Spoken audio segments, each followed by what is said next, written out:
Leo साहेब बेडवरती बसलेत येऊन. लिओ लिओ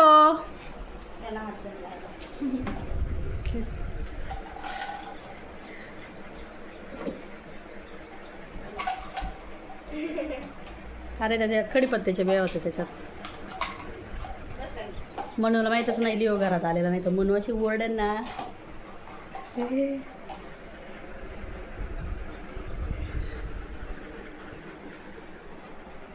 छान वाटतं ना गाजू.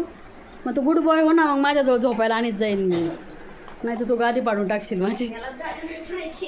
नाही आम्ही बेड दुसरा आणू मोठा. पण ते अजून गुड बॉय व्हाय नाही ना, तो गादी फाडितो. ह्यो याचा बॉय. कडीपत्त्याचे बे आहेत तेच ना.